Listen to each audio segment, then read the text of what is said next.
Hey, I'm Christian Blood with ATM Aquarium Products, and I'm here to discuss the ATM product colony, and more specifically nitrifying bacteria. What exactly this bacteria is, why it's so important, and what exactly is the nitrogen cycle. To start with, when we're talking about ATM's colony, whether you've seen it on the television while watching the show, maybe you've run across it online, maybe at your local fish store, perhaps you're wondering, what exactly is colony? What does it have to do with a brand new aquarium? And again, what exactly is nitrifying bacteria? Nitrifying bacteria, quite simply, is the aerobic aquatic autotrophs that are responsible for breaking down inorganic compounds in water. In this application, we're talking about, first off, ammonia. This will be the first inorganic toxic compound to show up in an aquarium that has no biofilter. This is perhaps your aquarium when it's new, you've got water, but no fish yet. So when fish go in, they're going to bring waste. What's going to happen to it? We can't flush it, so colony basically steps in to do that job. When it comes to ammonia, we rely on Nitrosomonas bacteria in fresh water, Nitrosococcus bacteria in salt water, still handling ammonia, nitrobacter handling also toxic nitrite, Nitrococcus in salt water, again handling the nitrite. If we've made it to nitrite with colony, we know that things are moving with the aquarium. The waste is being processed, and then we know we're going to be seeing plenty of nitrate, usually sooner than later, typically 3 to 6 days depending on the fish load and or feeding habits. But either way, we know that when we start a new aquarium, we know exactly what we're starting with when it comes to a biofilter. Instead of waiting to grow up, we let things die back. We get the ball rolling, and that's why ATM relies on colony. Okay, now that we have a better understanding of nitrifying bacteria and ATM's colony, let's talk about your new system. How are we going to bring in nitrifiers in the event we don't use colony? In this case, we're going to be looking at the long cycle. This is when we rely on either fish, in some cases, to bring in a very, very small amount of nitrifiers into a new system, maybe some kind of media exchange coming from another system. That's going to amount to a handful. It does not compare to a bottle of ATM's colony. It's really not even close. This is why the instant cycle will take ATM days, while the long cycle could take anywhere from 4 to 6 weeks. Would you really want to wait 4 to 6 weeks before you even found out if your system could support nitrifiers, let alone fish? Days is much better. Walking to the grocery store is something you can do only if you want the exercise. Otherwise, you get in your car, you go to the store, you come back, and you cook dinner. And this is why ATM utilizes colony. Now, as I think we all understand, if we take a great white shark, we take him out of salt water and we put him in fresh water, we can't expect the great white shark to survive, and the reason is obvious. The water he's been placed in has parameters that he is not suited for. We have a similar situation when it comes to nitrifying bacteria, although not quite as severe when it comes to survival.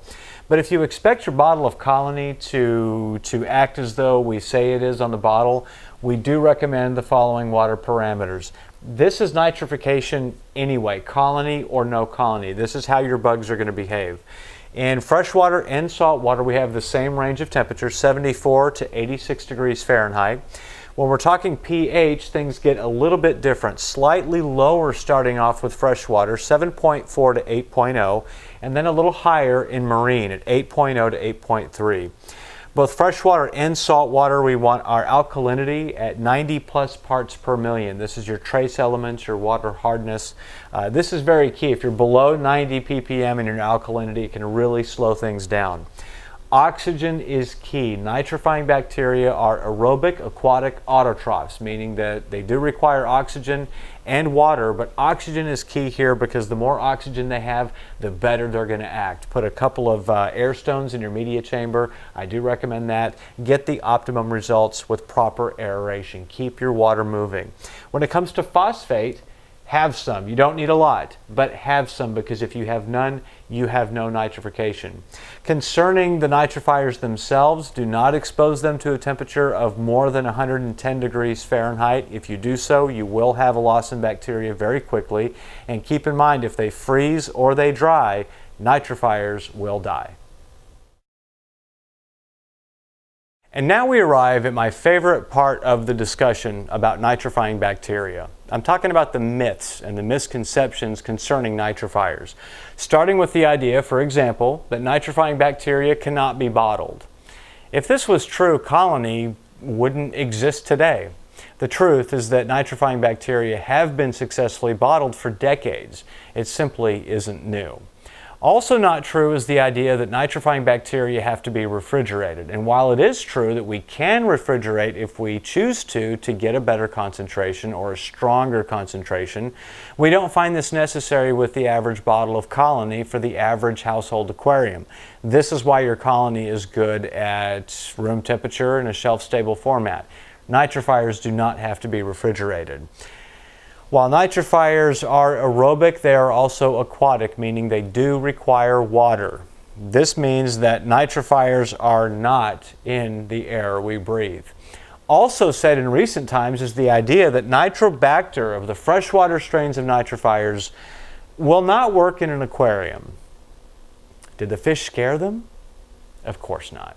Nitrobacter works in an aquarium, it works in wastewater. If nitrifying bacteria are exposed to proper parameters and there's food, they're going to work. They always have and they always will. And my favorite misconception of all, the long cycle is the best way to go. Here's the truth. The long cycle is guesswork, and guessing is never, ever as good as knowing. Okay, you have your aquarium, you have your fish, and you have your colony. Let's talk about a few keys to success moving forward just before you get started, beginning with shaking the bottle very well. It says that on the label for a reason. Light feeding on your first day. It's okay to skip feeding day 2 or 3. Here's why. Colony is going to float around in your aquarium for as many as 3, sometimes 4 days. All depends on the flow rate, but let's give it some time because once the bacteria has completely settled, you're going to find that ammonia or nitrite, anything still seen, is going to melt away very quickly. Feed lightly early on. Daily water testing. Test kits are available. Let's use them. In these opening days of a new aquarium, things have a tendency to change quick. Some things are good, some might not be so good. But again, test kits are available, so let's know what's going on. Your water is changing by the day.